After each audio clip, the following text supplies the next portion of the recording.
Informasi mancanegara di Kompas Pagi, Saudara, sebanyak 10 warga Palestina tewas dalam serangan Israel di Khan Younis, Gaza Selatan pada Kamis malam.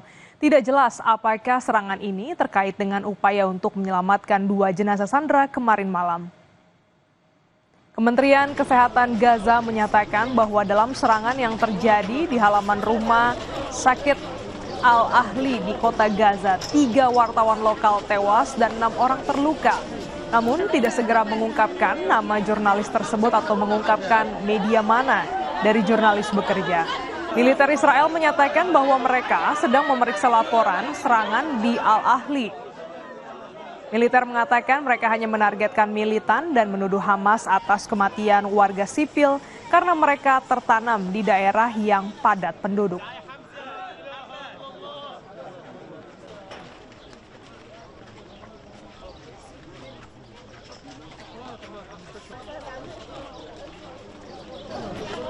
Setelah Israel mengeluarkan perintah evakuasi pada Senin lalu, warga Palestina di Khan Younis mengungsi ke Muasi, membawa anggota keluarga dan juga barang yang tersisa.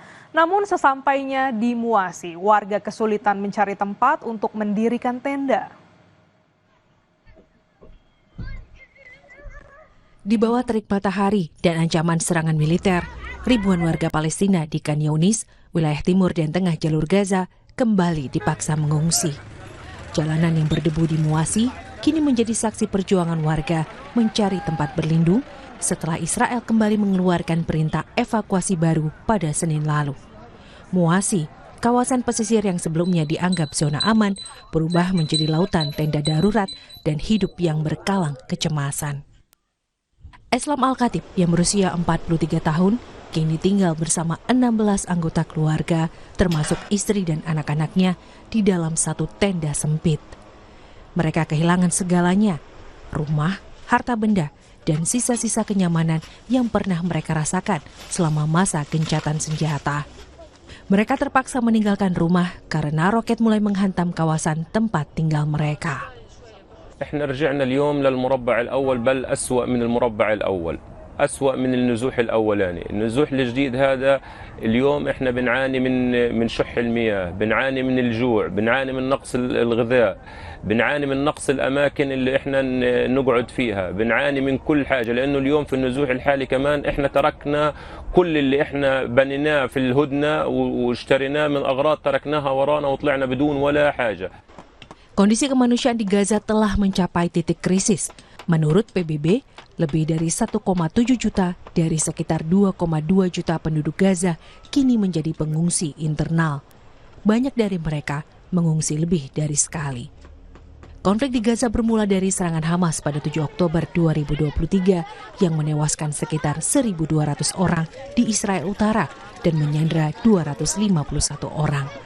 Sejak itu, Israel melancarkan kampanye militer besar-besaran ke Gaza. Data terbaru dari Kementerian Kesehatan Gaza yang diakui oleh Badan PBB, meski sering dipertanyakan oleh Israel, menyebutkan lebih dari 54.000 warga Palestina telah tewas. Mayoritas adalah perempuan dan anak-anak. Israel mengklaim telah menewaskan sekitar 20.000 anggota kelompok Hamas, namun belum memberikan data pembuktian independen. Di sisi lain, lebih dari 860 tentara Israel dilaporkan tewas, dengan sekitar 400 diantaranya gugur dalam operasi di Gaza. نتلفت يمين وشمال ندور على مطرح ما فيش مطرح تنصب فيه خيمة. الناس نصبة على الأسفلتات، نصبة في الشوارع نفسها، فالوضع لا يفوق، يعني مش قادر أوصف لك أنا حجم معاناة الناس وويلاتها في الشوارع عشان المية، عشان يلاقوا مطرح. الناس عن جد مرمية في الشوارع. Situasi ekonomi dan kemanusiaan di Gaza pun kian memburuk. Hampir seluruh kemampuan produksi pangan Gaza hancur akibat serangan. Lebih dari 80% warga kini bergantung sepenuhnya pada bantuan kemanusiaan. Namun sejak Maret lalu, Israel memberlakukan blokade ketat terhadap suplai ke Gaza. Bantuan baru mulai masuk kembali dalam jumlah terbatas pada akhir Mei. Itu pun setelah ada tekanan dari komunitas internasional dan peringatan akan potensi kelaparan massal di Gaza. 9 tahanan Palestina termasuk seorang wanita tiba pada hari Rabu di Rumah Sakit Martir Al-Aqsa di kota Deir al-Balah di Gaza Tengah untuk pemeriksaan medis setelah dibebaskan oleh pasukan pertahanan Israel. Tim Palang Merah Internasional memfasilitasi pembebasan 9 tahanan Palestina termasuk seorang wanita melalui gerbang Kisufim sebelah timur Khan Yunis. Mereka kemudian dipindahkan ke Rumah Sakit Syuhada Al-Aqsa di wilayah pusat. Pembebasan terbatas dari pusat penahanan dan penjara Israel terus berlanjut. Lebih dari 100 tahanan Palestina dari jalur Gaza telah dibebaskan secara bertahap selama 2 bulan terakhir. Namun ribuan warga Palestina di jalur Gaza masih ditahan.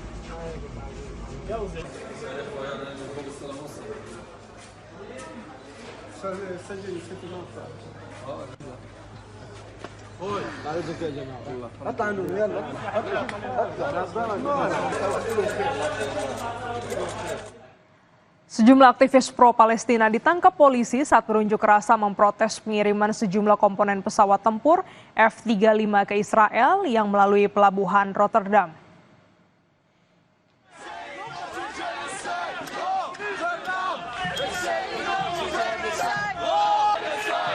Aksi unjuk rasa berubah rusuh saat sejumlah personil kepolisian membubarkan kerumunan demonstran yang sedang berorasi menolak pengiriman alat dan komponen pesawat tempur F-35 melalui pelabuhan Rotterdam oleh raksasa ekspedisi Marks. Pengunjuk rasa menyebut komponen pesawat tempur yang dikirim ke Israel tersebut jadi alat untuk mendukung genosida warga Palestina.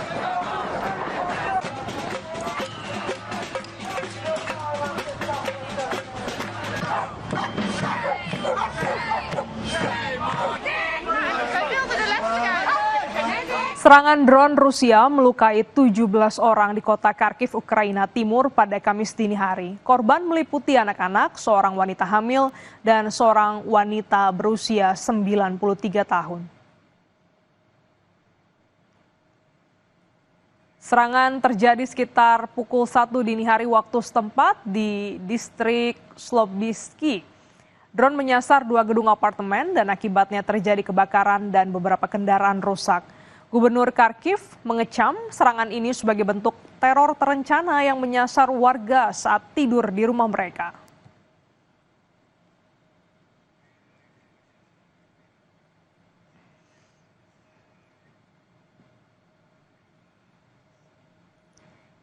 Sebuah rekaman video yang dirilis oleh Dinas Keamanan Ukraina memperlihatkan ledakan di dalam air yang diklaim terjadi di jembatan penghubung Crimea Rusia pada Selasa pagi. Meski Ukraina mengklaim telah menghancurkan jembatan Crimea di Rusia, Rusia justru mengonfirmasikan bahwa jembatan masih bisa dilalui kendaraan di atasnya dan tidak ada gangguan yang signifikan terhadap operasional jembatan. Sementara itu, saudara, situasi di sekitar jembatan Crimea terus menjadi sorotan internasional karena lokasinya yang strategis dan penting bagi operasi militer Rusia.